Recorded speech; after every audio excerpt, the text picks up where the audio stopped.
Alors je continue mes réflexions sur l'histoire, sur l'épistémologie de l'histoire, et je complète des choses que j'avais dites qui étaient effectivement incomplètes. La sociologie ne suffit pas à constituer un fondement à l'histoire. Elle permet effectivement de corriger des invraisemblances, mais ces invraisemblances, elles sont également présentes dans ce que j'appelle la systémique. La systémique, c'est-à-dire, on considère que non seulement il y a un certain nombre de choses qui ne peuvent pas avoir lieu, ça c'est le propre de la sociologie.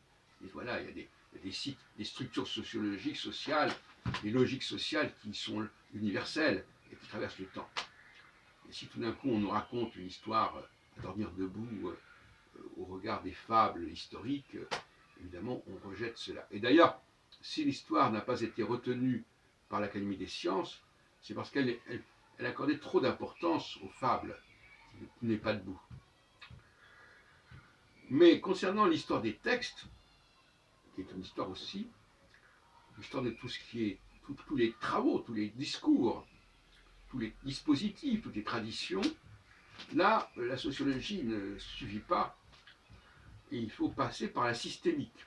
C'est aussi pour l'histoire des langues. Et donc, moi je dirais que la sociologie a besoin à la fois de la sociologie, pour ce qui concerne l'événementiel, si on peut dire, et à la fois de la systémique pour ce qui concerne les documents, les traces, l'archéologie, etc. Donc j'avais oublié de le préciser, mais en fait j'avais dit par ailleurs, mais en aucune façon la sociologie ne suffira à gérer tous les problèmes qui se posent à l'historien. Et moi en ce qui me concerne, je suis beaucoup plus concerné en tant qu'historien par la question systémique que par la question sociologique. Même si mes travaux en astrologie me portent vers la sociologie. Et effectivement, mais ça c'est une discipline qui est encore à constituer, la nouvelle astrologie. On pourrait dire que par exemple, si on raconte que telle chose s'est passée à tel moment, ce n'est pas possible parce que d'un point de vue cyclique, ça n'est pas possible. Mais on n'en est pas encore là tout à fait, mais on peut parler d'une critique astro-sociologique de l'histoire, où l'on montre un certain nombre d'invraisemblances, et quelque part l'astrologie enrichit la sociologie dans la recherche des catégories de temps.